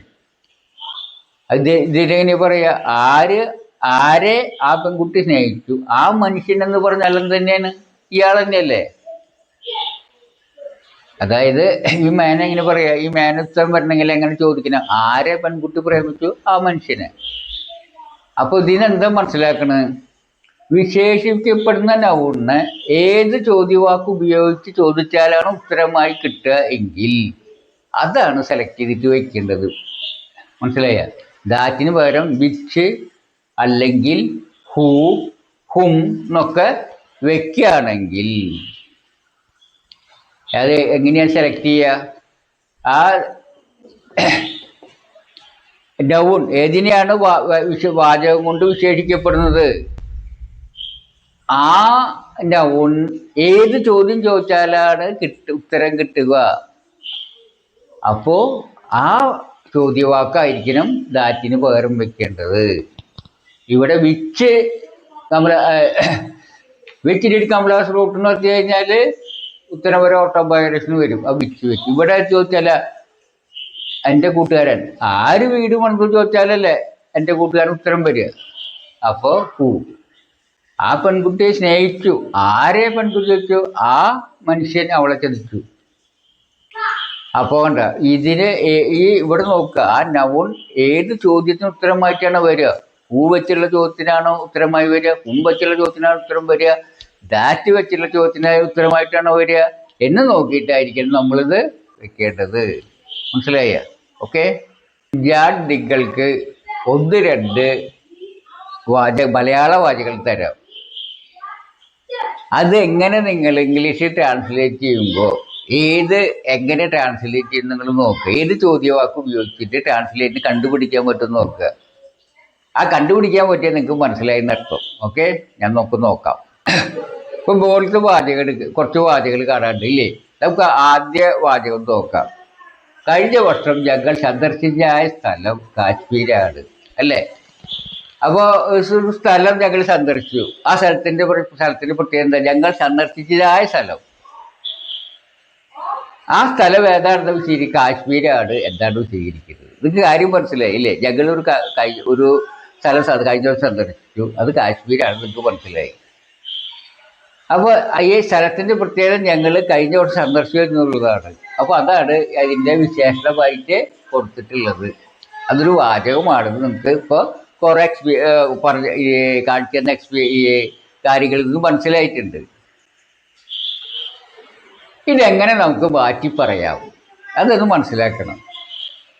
ഇതേ രീതിയിൽ ഇത് മലയാളത്തിൽ പറയുന്ന രീതിയാണ്. ഇംഗ്ലീഷിൽ എങ്ങനെ പറയുക? ഇവിടെ ഒരു ചോദ്യവാക്ക് വെച്ച് ചോദിച്ചാൽ ഇതേ അർത്ഥം വരും എന്ന് നോക്കിയത്. അത് ഹൂ വെച്ച് പറയുമോ? എവിടെ ആര് കഴിഞ്ഞ വർഷം ഞങ്ങൾ സന്ദർശിച്ച സ്ഥലത്ത് പറഞ്ഞാൽ ശരിയാവും? ഇല്ല. അല്ലെങ്കിൽ ആര് കഴിഞ്ഞ വർഷം ഞങ്ങൾ സന്ദർശിച്ചു ആ സ്ഥലത്ത് പറഞ്ഞാൽ ശരിയാവും? ഇല്ല. പിന്നെ ഇത് പറയണം. എവിടെ കഴിഞ്ഞ വർഷം ഞങ്ങൾ സന്ദർശിച്ചു ആ സ്ഥലം എന്ന് പറഞ്ഞാൽ കാശ്മീരാണ് എന്ന് പറഞ്ഞാൽ ശരിയില്ലേ? അപ്പൊ ഇവിടെ എങ്ങനെയാ വെക്കണ്ടേ? ദാറ്റിന് പകരം എങ്ങനെയാ വെക്കണ്ടേ? എവിടെ കഴിഞ്ഞ വർഷം ഞങ്ങൾ സന്ദർശിച്ചു ആ സ്ഥലം കാശ്മീരാണെന്ന് പറഞ്ഞാൽ എന്തർത്ഥം? ഞങ്ങൾ സന്ദർശിച്ച സ്ഥലം കാശ്മീരാണെന്ന് പറഞ്ഞ ഒന്ന് തന്നെയല്ലേ? അപ്പൊ ഇവിടെ ചോദ്യവാക്ക് വെച്ചിട്ട് മാറ്റി പറഞ്ഞാൽ ശരിയാവും. എവിടെ എന്ന് ചേർത്തിട്ട്, ദാറ്റിന് പകരം എവിടെ എന്ന് ചേർത്തിട്ട്, അല്ലേ? എവിടെ ഞങ്ങൾ കഴിഞ്ഞ വർഷം സന്ദർശിച്ചു ആ സ്ഥലം കാശ്മീരാണ്. അപ്പൊ ഇവിടെ ഇതിലെ ഡാറ്റിന് പകരം ഇതിൽ ഡാറ്റയാണ് വെക്കേണ്ടത്. ആയാന്ന് വന്നാൽ ഡാറ്റ വെക്കേണ്ടത്. പകരം ഏത് വെച്ചാൽ മതി? വേർ. ഇവിടെ നോക്കുക. കാൽക്കുലസ് കണ്ടുപിടിച്ച ശാസ്ത്രജ്ഞൻ മാധവനാണ്. അപ്പൊ ശാസ്ത്രജ്ഞൻ പ്രത്യേകത കാൽക്കുലസ് കണ്ടുപിടിച്ചു എന്നുള്ളതാണ്, അല്ലേ? അപ്പൊ അതാണ് ഇതിന്റെ വിശേഷണം. കാൽക്കുലസ് കണ്ടുപിടിച്ചത് ആയ ശാസ്ത്രജ്ഞൻ. ഇവിടെ ഡാറ്റയാണ് ആക്കി വരിക. ഇതിന് പകരം എങ്ങനെ മാറ്റി പറഞ്ഞാൽ ശരിയാവും നോക്കുക. ഇവിടെ വേറെ വെച്ച ശരിയാവോ? എവിടെ കാൽക്കുലസ് കണ്ടുപിടിച്ചതായ ശാസ്ത്രജ്ഞൻ പറഞ്ഞാൽ ശരിയാവോ? ഇല്ല. എങ്ങനെ പറയണം? ആര് കാൽക്കുലസ് കണ്ടുപിടിച്ചു ആ ശാസ്ത്രജ്ഞൻ മാധവനാണ് എന്ന് പറഞ്ഞാൽ എന്തർത്ഥം? കാൽക്കുലസ് കണ്ടുപിടിച്ചതായ ശാസ്ത്രജ്ഞൻ മാധവനാണെന്നല്ലേ? അപ്പൊ ഇവിടെ എങ്ങനെ മാറ്റി പറയണം? ആര് കാൽക്കുലസ് കണ്ടുപിടിച്ചു ആ ശാസ്ത്രജ്ഞൻ മാധവനാണ്. അപ്പൊ ഇവിടെ ഏതാ വെക്കേണ്ടത്? ആര്? ഹൂ. അപ്പൊ ദാറ്റിന് പകരം വെക്കേണ്ടത് ഹൂ ആണ്. ആര് എന്നുള്ളതാണ്. ഇവിടെ നോക്കുക. എല്ലാവരും സ്നേഹിക്കുന്ന രാഷ്ട്രീയക്കാരൻ ഗാന്ധിജിയാണ്. രാഷ്ട്രീയക്കാരന്റെ പ്രത്യേകത എന്താ? എല്ലാവരും സ്നേഹിക്കുന്നതായ രാഷ്ട്രീയക്കാരൻ. അപ്പൊ ഈ വാചകം ഇതിന്റെ വിശേഷമാണ്. അപ്പൊ നമുക്ക് മനസ്സിലായി എങ്ങനെ രാഷ്ട്രീയക്കാരൻ? എല്ലാവരും സ്നേഹിക്കുന്ന രാഷ്ട്രീയക്കാരൻ, അതാണ് ഗാന്ധിജി. എല്ലാവരും സ്നേഹിക്കുന്ന രാഷ്ട്രീയക്കാരനെ എങ്ങനെ നമുക്ക് വേറെ തരത്തിൽ പറയാം? ചോദ്യ രൂപത്തിൽ എങ്ങനെ പറയാം? എല്ലാവരും സ്നേഹിക്കുന്നതായ രാഷ്ട്രീയക്കാരൻ എന്ന് പറഞ്ഞാൽ ശരിയാവോ? ആര് എല്ലാവരും സ്നേഹിക്കുന്നു ആ രാഷ്ട്രീയക്കാരൻ പറഞ്ഞാൽ ശരിയാവോ? ആരെ എല്ലാവരും സ്നേഹിക്കുന്നു ആ രാഷ്ട്രീയക്കാരൻ ഗാന്ധിജിയാണ് എന്ന് പറഞ്ഞാൽ അതിൻ്റെ അർത്ഥം എന്താ? എല്ലാവരും സ്നേഹിക്കുന്ന രാഷ്ട്രീയക്കാരൻ ഗാന്ധിജിയാണെന്നല്ലേ? അപ്പൊ നമുക്ക് എങ്ങനെ കിട്ടാന്ന് മനസ്സിലായി നിങ്ങൾക്ക്? നമ്മൾ ഇതിൻ്റെ കൂടെ ചോദ്യവാക്ക് വെച്ച് ചോദിച്ചു കഴിഞ്ഞാൽ ശരിയാവുമെന്ന് കണ്ടെത്തി കഴിഞ്ഞാൽ അതൊക്കെ എളുപ്പമായി. ഇവിടെ നമ്മൾ വേറെ ചേർത്തിട്ട് ചോദ്യം ചോദിച്ചാൽ ഇതിന് തുല്യമായ അർത്ഥമുള്ള വാചകം ഉണ്ടാക്കാന്ന് മനസ്സിലായി. അപ്പോൾ ദാറ്റിന് പകരം വേറെ വയ്ക്കുക. ഇവിടെ നമ്മൾ ഹൂ എന്നുള്ള ചോദ്യവാക്ക് വെച്ചിട്ട് ഉപയോഗിച്ചാൽ ശരിയായി എന്ന് കണ്ടു. അതുകൊണ്ട് ഹൂ വയ്ക്കുക.